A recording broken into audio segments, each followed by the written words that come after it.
Concept पासून ते finish film बनेपर्यंत एका विशिष्ट प्रोसेसमधनं ही प्रक्रिया घडते, प्रॉडक्ट तयार होतं आणि ते डिस्ट्रीब्युशन होतं. मग त्याचं प्रशिक्षण काय असेल म्हणून तेव्हा एक पहिला डिजिटल फिल्म मेकिंग आणि TV मीडिया अशा नावाचा पहिला कोर्स डिझाईन केला. युनिव्हर्सिटीमध्ये सिनेमा हा विषय PhD पर्यंत शिकवला जातो आणि त्यातले तुम्ही अभ्यासकात तेव्हा तुम्ही तिथपर्यंत पोहोचू शकता. आपल्याकडे सगळे आपण हौशी पद्धतीने येतो, म्हणजे नाटक अमुक करत करत आपण कुठेतरी सिनेमात पोचतो. तर हे प्रशिक्षण घेणं, ट्रेनिंग घेणं हे किती गरजेचं आहे हे मला त्यावेळेला जाणवलं. आपल्याकडे काय होतं, जो सिनेमाचा प्रोड्युसर असतो तो कुठला तरी क्लासवाला, बिल्डर किंवा पैसेवाला असा असतो आणि त्याला माहीत नसतं सिनेमाचा व्यवसाय. त्याच्याकडे पैसे असतात आणि दिग्दर्शक, लेखक किंवा ही मंडळींना सिनेमा बनवण्यात क्रिएटिव्हिटीमध्ये इंटरेस्ट असतो, त्यांना व्यवसाय पोचवण्यामध्ये तितका इंटरेस्ट नसतो. तर ह्याच्यामध्ये व्यावसायिक दृष्टिकोन असणारीच माणसं असली पाहिजे. हा व्यवसाय आहे ना, तर ह्या सगळ्याबद्दलचं प्रशिक्षण देण्याची गरज आहे. म्हणून चित्रपटाच्या उद्योजकतेबद्दलचे आम्ही कोर्सेस डिझाईन केले. तिथे खूप परत एकदा पुन्हा विचारांमधला जो बदल असतो तो त्या मुलाखतीमुळे झाला. तेव्हा किती मी 25-1 वर्षाचा असेल. तर शंतनुराव किर्लोस्करांकडे जेव्हा आम्ही गेलो तेव्हा माझं वय पाहून ते म्हणाले की तुम्ही जर बोलायला स्पष्ट होते, त्यामुळे ते म्हणाले की तुम्ही जर माझा आवडता TV, माझा आवडता फ्रीज असे जर काही प्रश्न विचारणार असाल तर हा चहा घ्या आणि घरी गेला तरी चालेल. तर मी म्हटलं की नाही, माझे प्रश्न वेगळे आहेत. ते म्हणाले काय? त्यांनी असं माझ्याकडे रोखून पाहिलं, विचारा. तर मी म्हटलं की आम्ही सगळी मराठी माणसं, तुम्हाला मराठी माणसांमधला सर्वात यशस्वी कोण? तर शंतनुराव किर्लोस्कर अशा पद्धतीने आदर्श म्हणून पाहतो. पण तुम्ही स्वतः तसं स्वतःकडे पाहता का? तर हा प्रश्न ऐकून ते चमकले. माझ्याकडे असं रोखून पाहिलं आणि म्हणाले की घोड्यावर उलटं कशाला बसायचं? तर मी म्हटलं म्हणजे मला कळलं नाही. म्हणजे असं आहे की माणूस प्रवासाला निघतो, घोड्यावर बसतो, मग तो घोडा कधी पळतो, कधी दुडक्या चालीने चालतो, कधी तो घोडेस्वार उतरतो, पुन्हा चढतो, कधी पडतो, परत धावतो. त्याचा प्रवास चालू असतो. त्याने आपला प्रवास अखंड चालू ठेवायचा असतो. त्याने पाठीमागे वळून पाहायचं नसतं. आसपासचे लोक म्हणत असतात की अरे अरे अरे हा थांबला, अरे हा पडला, अरे हा चालला, अरे हा दौडला. ते इतरांचं काम आहे. आपण मागे वळून पाहायचं नसतं. असं यश वगैरे असं काही नसतं. यश म्हणजे प्रवास असतो आणि तो सातत्याने शिकण्याचा प्रवास असतो. ही उत्तर इतकं सगळी वेगळी होती. आणि मग त्यानंतर आमची जी मैफिल रंगली ती जवळजवळ 15 मिनिटं त्यांनी दिली होती. ती तास दीड तास आम्ही बोलत होतो आणि सर्व प्रकारचे प्रश्न त्यात विचारले. आयुष्याबद्दल, ईश्वराबद्दल, दुःखाबद्दल, सुखाबद्दल. त्यांचं एक ऑब्झर्वेशन तर इतकं मराठी माणसाबद्दलचं होतं की मराठी माणूस हा पेन्शनबद्दल सतत विचार करतो, म्हणजे निवृत्तीचा विचार करतो. म्हणजे त्याचं स्वप्न काय असतं, तर नोकरी करायची, निवृत्त व्हायचं आणि गावाबाहेर बंगला बांधून सार्थक, कृतार्थ असं नाव देऊन सगळे जे आहे ते नंतर करायचं, निवृत्तीनंतर करायचं. त्याच्यामुळे तो त्याची सगळी स्वप्न ही पुढे पुढे ढकलत राहतो आणि निवृत्तीनंतर तेवढी ताकदच उरलेली नसते. मग ही निवृत्ती काय भानगड आहे? तर ही सरकारने ठरवलेली गोष्ट आहे. ते त्यांच्या सोयीने कधी 58 वर्ष करतात, कधी 60 वर्ष करतात, कधी 65 करतात, कारण त्यांना त्यांचं नियंत्रण करायचं असतं लोकसंख्येच्या प्रमाणात. तर ही सरकारी कल्पना आपण का बाळगायची? आपण निवृत्तीचा का विचार करायचा? आपण असं का नाही म्हणायचं की मरेपर्यंत मी काम करेन? तर ही साधं वाक्य आहे, मरेपर्यंत मी काम करेन हे ठरवणं. पण यू कॅन इमॅजिन की जेव्हा मी त्या क्षणी असं जेव्हा ठरवलं किंवा त्या विचारांनी प्रभावित झालं, त्यानंतर सगळं आयुष्यच बदललं. याचं कारण आता निवृत्ती नाही राहिली. मग जे काही करायचं ते आत्ताच करायचं. मग जे समोर येईल ते उत्तम करायचं, जे जे आनंद देईल ते करायचं सगळ्या संकल्पना बदलल्या की आत्ताच प्रवास करायचा, आत्ताच जग पाहायचं, आत्ता जे आपल्याला आवडेल ते करायचं, निवृत्तीच नाही. त्यामुळे मरेपर्यंत काम करायचंय, मग ते आनंदात करायचंय, आपल्याला आवडेल ते करायचंय. अशा सगळ्या संकल्पना त्या एका वाक्याने बदलल्या. आणि त्यानंतरचं मग सगळा प्रवास पण इंटरेस्टिंग आहे. मग शंतनुरावांची ती मुलाखत गाजली. ती त्यांची दुर्दैवाने शेवटची मुलाखत होती, त्यामुळे अनेक ठिकाणी ती इंग्रजीतनं पण ट्रान्सलेट झाली. आणि तो एक मोठा बदल होता. त्याच मुलाखतीत त्यांनी असं सांगितलं की आम्ही त्यांना जाहिरातीसाठी तुम्ही काही सांगाल का, मदत कराल का तुमच्या कंपन्यांना, असं विचारलं. तेव्हा ते म्हणाले की त्याने असं कोपऱ्यात बोट दाखवलं आणि म्हणाले की तो नांगर आम्ही याच्यात ठेवलाय, म्हणजे शोकेसमध्ये ठेवलाय. काळाप्रमाणे तंत्रज्ञान बदलतं. जर मासिकांची गरज संपली असेल तर तुम्ही नवीन काय व्हिडिओ तंत्रज्ञान आलंय तर व्हिडिओ कॅसेट्स काढा, नवतंत्रज्ञान वापरा.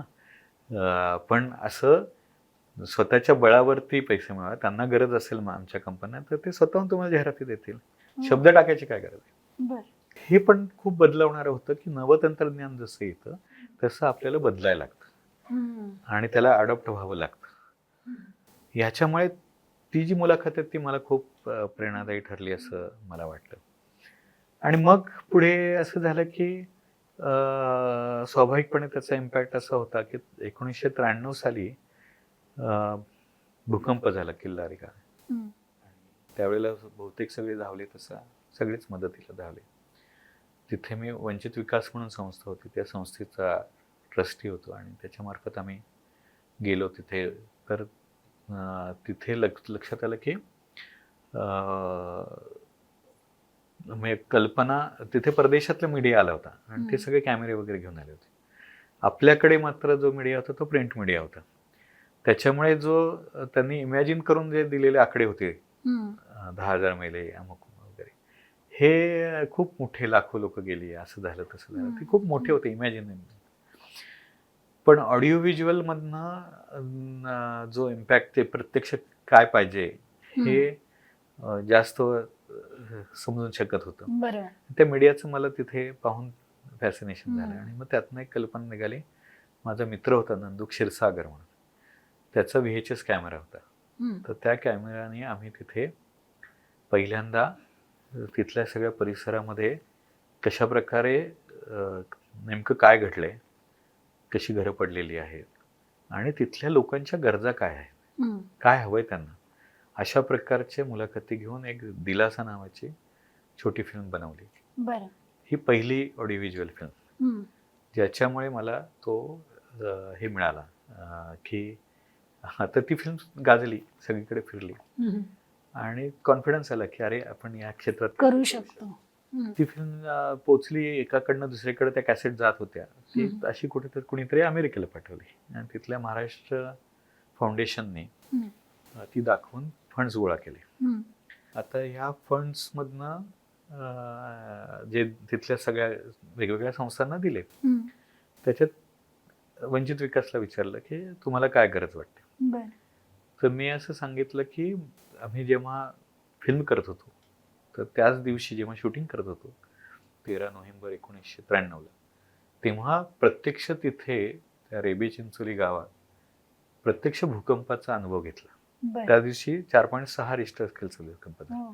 जो डिव्हास्टिंग होता तो 6.4चा होता आणि आम्ही शूटिंग संपून जमिनीवर बसलो होतो आणि त्याच वेळेला तो भूकंप झाला आणि अक्षरशः फेकलो गेलो आणि असे तार मारावी, त्यामुळे तारेला जर असा झटका मारला तर कशी लपलप हालेल तसं सगळं शरीर हळूहळू स्थिर झालं होतं आणि सगळे घाबरून पळत सुटले होते. तर त्या स्थितीमध्ये मला जाणवलं की ही भीती घालवण्याकरता काहीतरी केलं पाहिजे. घरं बांधली जातील, मनं कशी बांधणार. म्हणून मग भूकंपाला भिवू नका या नावाची फिल्म, त्याच्यावरती आम्ही त्याच्यासाठी पैसे मागितले आणि ती फिल्म आता खेडेगावात दाखवायची, तिथल्या सगळ्या गावात दाखवायची, तर तिथली भाषा पाहिजे म्हणून मग वग या नाट्यप्रकारात केली, विनोदी केली आणि सगळी माहिती जी आहे की कशा पद्धतीने आपला हा सगळा भारताचा हा गोंडवाना भाग आफ्रिकेपासून तुटून युरेशियामध्ये धडकतो आणि त्याच्यामुळे हिमालय कसा निर्माण झाला, तिथपासून या प्रेशरमुळे इथे भूकंप कसा होतो, मग ती कुर्डवाडी रिफ्ट कशी आहे, ज्याच्यामुळे हे सगळे सायंटिफिक नॉलेज, पण हसत खेळत विनोदी पद्धतीने ते वगाच्या माध्यमातून त्याच्या माध्यमातून ते गाणं लिहिलं होतं. माणसाच्या आयुष्याचा काळ एका शतकाचा, निसर्गाच्या या घडणीचा काळ लाखो वर्षांचा, या काळाचा ताळ जमेना, विनाशाचा क्षणिक धोका, भूकंपाला भिवू नका, भूकंपाला भिवू नका. तर अशा पद्धतीचं ते सगळं इंटरेस्टिंग होतं. तर ती फिल्म झाली आणि त्यानंतर यांनी महाराष्ट्र फाउंडेशनने आम्हाला सांगितलं की या सगळ्या ज्या संस्था आहेत त्या संस्थांना त्यांनी मदत दिली होती, कोट्यावधीची दिली होती, तर त्या मदतीची माहिती देणारी एक फिल्म करा. पण त्यांच्या कॉन्फरन्समध्ये ते दाखवणार होते आणि तिथे फक्त 7 मिनिटं एवढाच वेळ होता. 7 मिनिटात एवढ्या सगळ्या संस्थांची ओळख दाखवायची. म्हणून मग मी ते चॅलेंज घेतलं आणि ऋणानुबंध नावाची फिल्म केली, ज्याच्यामध्ये पसायदान दाखवते आणि सगळ्या संस्थातले लोक ते पसायदान म्हणत जातात आणि हा अमेरिकन मराठी माणसाचा आणि इथल्या माणसाचा ऋणानुबंध कसा आहे अशा प्रकारचं ती प्रेझेंटेशन केलं होतं. या 3 ऑडिओ व्हिज्युअल फिल्म्समुळे मला या क्षेत्राकडे ओढलं गेलं मी. आणि तेव्हा नवीन चॅनल्स येत होती, त्यावेळेचं झीचं अल्फा मराठी होतं, त्यामुळे स्वाभाविकपणे आम्ही युनिक फीचर्सवरनं मी ते अल्फा फीचर्स नावाने फीचर्स सुरू केले. त्यानंतर मग नॉन फिक्शन काही प्रोग्राम आणि डॉक्युमेंटरीज करायला सुरुवात केली आणि मग या क्षेत्रामध्ये चेंचू प्रवेश झाला. मग पुढे बऱ्याच घडामोडी घडल्या. ऑडिओ व्हिज्युअल क्षेत्रामध्ये संतोष कोल्हे, मी, आम्ही असे त्याच्यामध्येही अनेक कामं झाली, मालिका केल्या. ETVचं तेव्हा नुकतंच आलं होतं, स्टारचं तारा नावाचं चॅनल सुरू झालं होतं. अशा सगळ्यांसाठी हे आम्ही पहिले सगळे त्या ह्याच्यात काम करणार. मायबोली नावाचं चॅनल होतं, त्या चॅनलवरती अनेक प्रयोग करायला मिळाले. केबल चॅनल होतं आणि अशाच प्रकारचा सेटअप असायचा, शूट असायचं आणि गावोगावी केबलवरनं ते कॅसेट्स दाखवले जायचे. त्याच्यामध्ये म्हणजे मला आवडलेला आणि सांगावा असा कार्यक्रम म्हणजे लोकसंसद नावाने आम्ही स्वतंत्र स्वतःची संसदच भरवायचो. BJ मेडिकलचं जे सभागृह आहे ते असं संसदेसारखं आहे, सिंहासन सिनेमात वापरले. तर तिथे अविनाश धर्माधिकारी सभापती, बाकी सगळे मंत्री वगैरे सगळी मंडळी जी आहेत आणि सामाजिक कार्यकर्ते, दिवसातनं 3 विषय असायचे.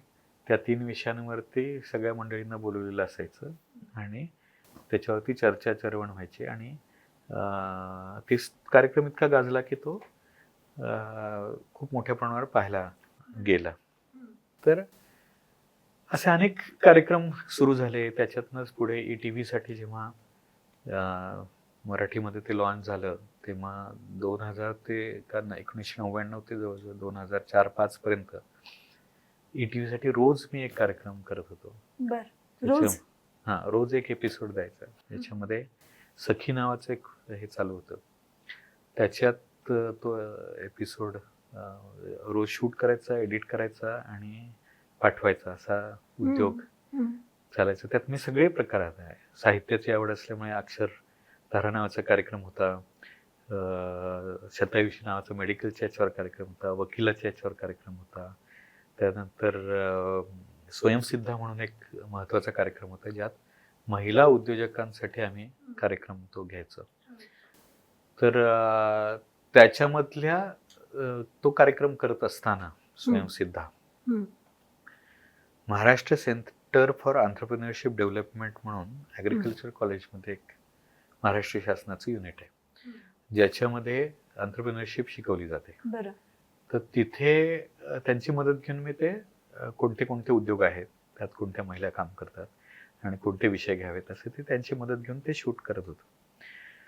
ते करत असताना माझ्या एक पॅटर्न लक्षात आला, जो आपल्या आजच्या ह्याच्यासाठी उपयुक्त आहे, की प्रत्येक उद्योगामध्ये, प्रत्येक क्षेत्रामध्ये घडतं काय, तर तुमचं कच्च्या मालापासून, रॉ मटेरियलपासून ते फिनिश प्रॉडक्टपर्यंत एका प्रोसेसमधनं तो प्रॉडक्ट जातो. म्हणजे ऊसापासून साखर बनत असेल तर ती एका विशिष्ट प्रोसेसमधनं जाते. समजा आपण लिखाणापासून ते DTP वगैरे करत पुस्तक तयार होत असेल बाइंडिंगपर्यंत, एका प्रोसेसमधनं ते तो प्रॉडक्ट जातो. त्या प्रत्येक प्रोसेसच्या म्हणून एक पुण्यात व्यवसायाच्या संधी असतात. म्हणजे तुम्ही फक्त बाइंडिंगचं काम करू शकता, तुम्ही फक्त DTPचं काम करू शकता, तुम्ही फक्त काय समजा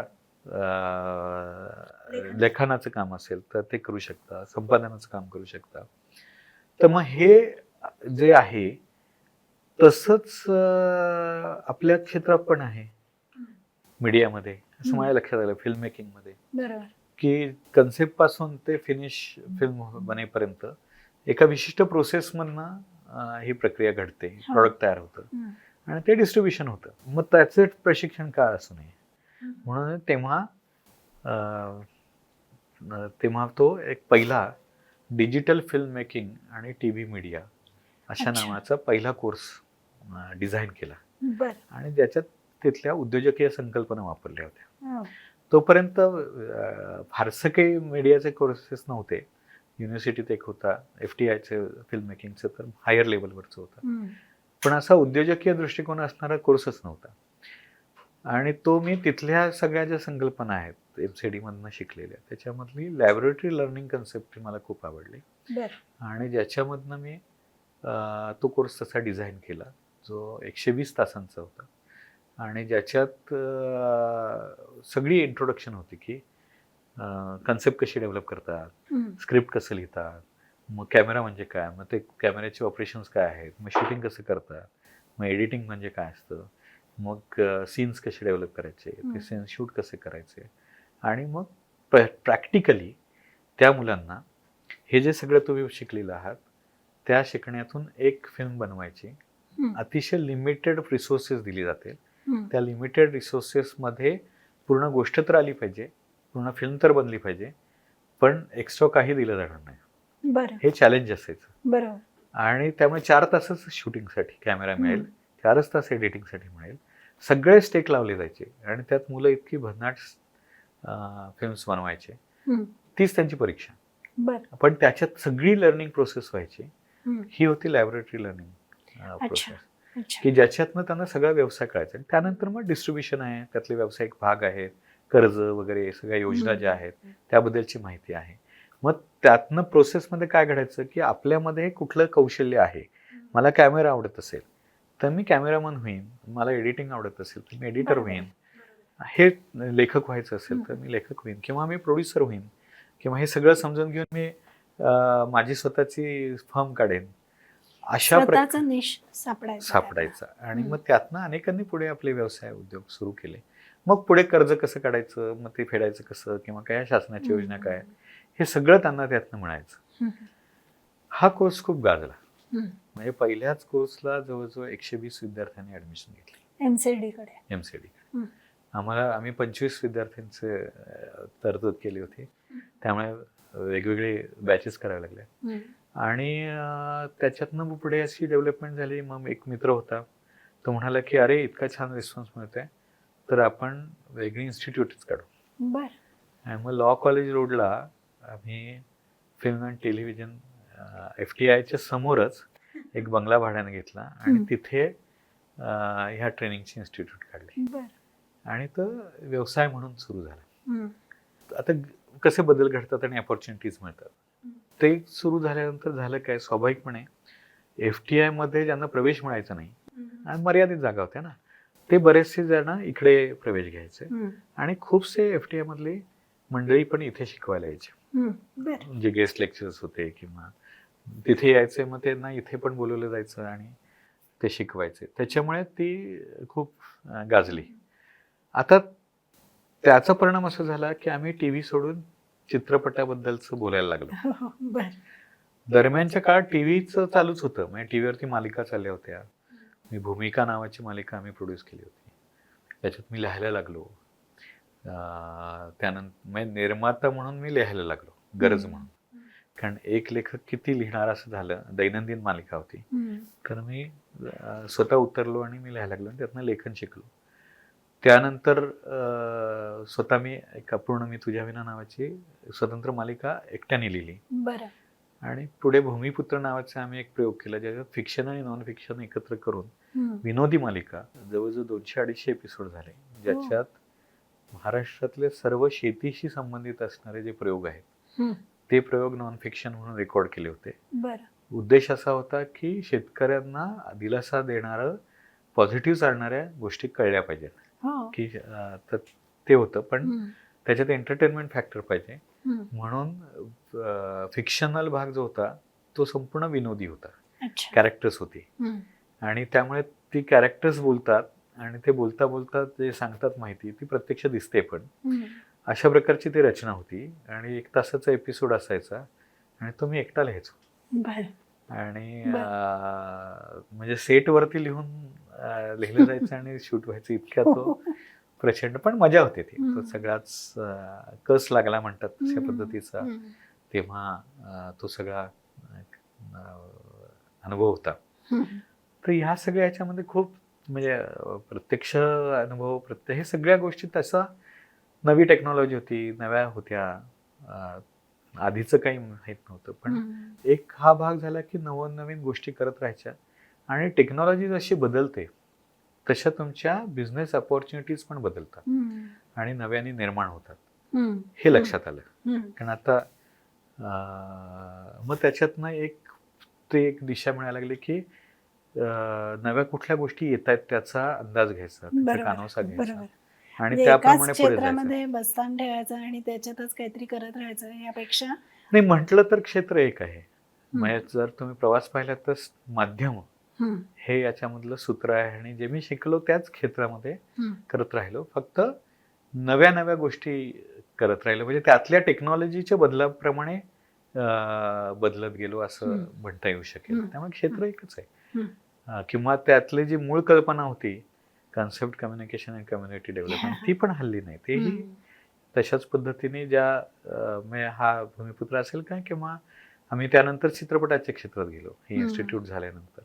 आणि पहिला जो सिनेमा काढला तो मेड इन चायना म्हणून सिनेमा काढला, जो SEZ स्पेशल इकॉनॉमिक झोन या कन्सेप्टच्या बद्दलच्या आधारावरती ती होती. मेड इन चायना त्यासाठी नाव दिलं होतं कारण SEZ ही कल्पना ही चायनीज कन्सेप्ट होती आणि तिथली कन्सेप्ट जर इथे तुम्ही कृत्रिमरित्या रुजवायला लागलात परदेशी कोणती कन्सेप्ट, तर इथलं सोशल फॅब्रिक कसं फाटतं. त्यामुळे डेव्हलपमेंटच्या कन्सेप्ट बद्दल चर्चा करणारा किंवा दाखवणारा असाच तो सिनेमा होता. म्हणजे असं घडेल असं आम्ही त्या दाखवलं होतं ते मेड इन चायना मधनं. ते प्रत्यक्षात पुढे आपण जो खूप गाजलेला सिनेमा म्हणजे मुळशी पॅटर्न, तिथे हे असं घडलं असा तो प्रवास म्हणतोय.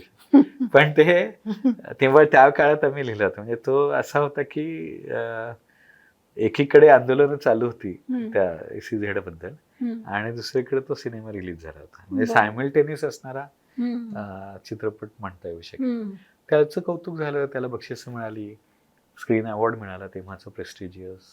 तो सिनेमा घेऊन तेव्हा रिळं होती, तर ती रिळं घेऊन मी हॉलिवूडला, अमेरिकेत गेलो, सॅन होजेला, लॉस एंजलिसला वगैरे इंडियन ह्याच्यामध्ये शो झाले आणि तर त्यामुळे पुन्हा वेगळं जग उघडलं. तिथे जेव्हा गेलो त्यावेळेला त्या सिनेमाच्या निमित्ताने पाहिलं तेव्हा लक्षात आलं की आपण सगळं जे काम करतोय ते सगळं खूपसं हौशी काम आहे. प्रोफेशनल काम जे असतं तर त्याच्यामध्ये म्हणजे त्यातला एक प्रसंग असा आहे की त्या फेस्टिवलच्या तिथे थिएटरमध्ये उभे होतो आम्ही आणि त्यावेळेला एक तिथली अमेरिकन कंपनीची जी प्रोड्युसर आहे, एक्झिक्युटिव्ह प्रोड्युसर, तर तिची ओळख झाली. कोणीतरी ओळख करून दिली माझी की हा मराठी प्रोड्युसर आणि रायटर आहे वगैरे. तर त्या बाईंनी लगेचच हो आय नो मराठी मूवीज सांगते ऐका, पिंजरा वगैरे असं करून एक लिस्टच सांगितली. तर मला आश्चर्य वाटलं, म्हटलं हम्म. एवढी माहिती कशी काय. हम्म. तर तेव्हा त्यानंतर त्यांनी सांगितलं, लक्षात आलं की इथे जर तुम्ही वर्ल्ड सिनेमाचा अभ्यास केला नसेल हम्म.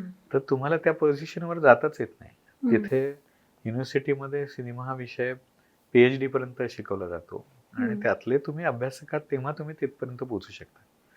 आपल्याकडे सगळे आपण हौशी पद्धतीने येतो, म्हणजे नाटक अमुक करत करत आपण कुठेतरी सिनेमात पोहोचतो. तर हे हम्म. प्रशिक्षण घेणं, ट्रेनिंग घेणं हे हम्म. किती गरजेचं आहे हे मला त्यावेळेला जाणवलं. कारण आपण बाजारपेठ म्हणून पाहत नाही. हम्म. आपण आपली कुठली तरी स्टोरी असते, ती स्टोरी देण्याचा प्रयत्न करत असतो. पण व्यवसाय कसा चालतो, कशा पद्धतीने पोचलं पाहिजे, त्याच्यासाठी काय आखणी केली पाहिजे, कोण यशस्वी होतं, सध्या काय ट्रेंड आहे, किंवा ह्या सगळ्याबद्दल आपण अंधारात असतो. हम्म. त्यामुळे तिकडून आल्यानंतर ही सगळी चक्र डोक्यामध्ये फिरायला लागली आणि मग त्यातून सकाळ इंटरनॅशनल लर्निंग सेंटर SILC हम्म. त्यांच्याबरोबर मी एक कोर्स डिझाईन केलं जे नवोदित चित्रपट निर्मात्यांसाठी होतं. बर. आपल्याकडे काय होतं, जो सिनेमाचा प्रोड्युसर असतो तो कुठला तरी क्लासवाला, बिल्डर किंवा पैसेवाला असा असतो हो. आणि त्याला माहीत नसतं सिनेमाचा व्यवसाय. हम्म. त्याच्याकडे पैसे असतात आणि दिग्दर्शक, लेखक किंवा ही मंडळींना सिनेमा बनवण्यात क्रिएटिव्हिटीमध्ये इंटरेस्ट असतो. त्यांना व्यवसाय पोचवण्यामध्ये तितका इंटरेस्ट नसतो, विकण्यामध्ये इतका इंटरेस्ट बरं. नसतो. तर ह्याच्यामध्ये व्यावसायिक दृष्टिकोन असणारीच माणसं असली पाहिजे. हा व्यवसाय आहे ना, तर तो प्रॉपरली पूर्णपणे केला पाहिजे. त्याचं एक काहीतरी गणित आहे, त्याची बाजारपेठ आहे, कसं थिंकिंग केलं जातं, ह्या सगळ्याबद्दलचं प्रशिक्षण देण्याची गरज आहे. म्हणून चित्रपटाच्या उद्योजकतेबद्दलचे आम्ही कोर्सेस तिथे डिझाईन केले बरं. आणि जवळजवळ 3 वर्षामध्ये 30 कोर्सेस मी केले.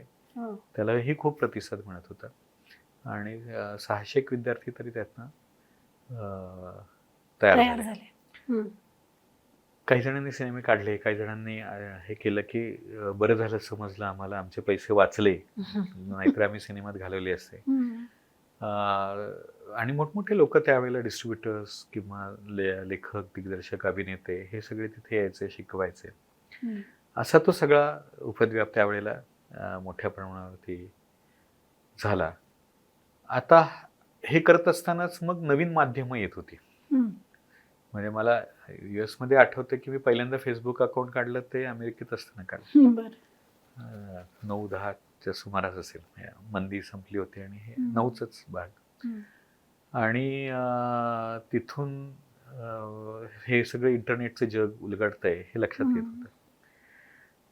तर मग त्याबद्दलची उत्सुकता आणि त्याबद्दलचं हे निर्माण झालं आणि मग पहिल्यांदा तेव्हा मी यूट्यूब मधनं तुम्ही उत्पन्न मिळवू शकता अशा प्रकारचा एक कोर्स आम्ही SILC मध्ये केला. बरं. आणि तेव्हा ते वाक्य जे आहे ते माझं खूप फेवरेट वाक्य होतं की यूट्यूब काय आहे तर ब्रॉडकास्ट युअरसेल्फ. तुमच्यामधले जे गुण आहेत, तुमच्यामधले जो कंटेंट आहे तो तुम्ही ब्रॉडकास्ट करा, म्हणजे जगाला कळेल, व्यवसायाच्या संधी निर्माण होतील. त्यामुळे स्वतःचं चॅनल काढणं, स्वतःला प्रेझेंट करणं, स्वतःला मांडणं त्यावेळी तो खूप नवीन होतं, निश एरिया.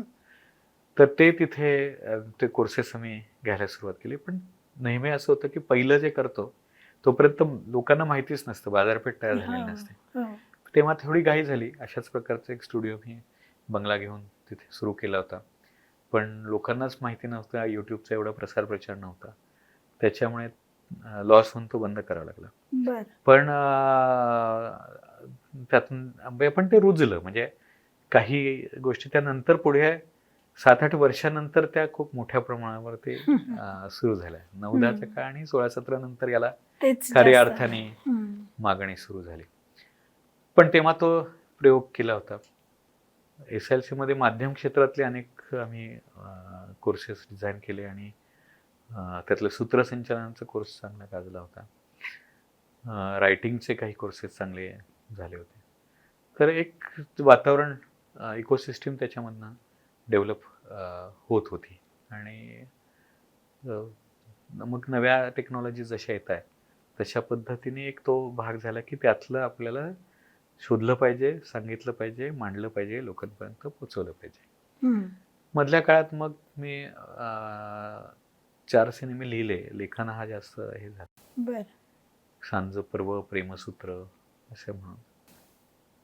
अशी ती सगळ्या क्षेत्रामध्ये असं ठरवून नाही, पण ज्याला असं उलगडत जाणं म्हणतात, तशा पद्धतीने नव्या संधी येणं, त्याच्यामध्ये नवे एका प्रयोग करणं, संधीतलं नवीन संधी प्रयोग दिसणं करणं आणि प्रयोग करणं आणि त्याच्यातनं पुढे जात जाणं, असा तो प्रवास हा माध्यम क्षेत्रामध्ये होत राहिलेला आहे आणि अजूनही चालू आहे.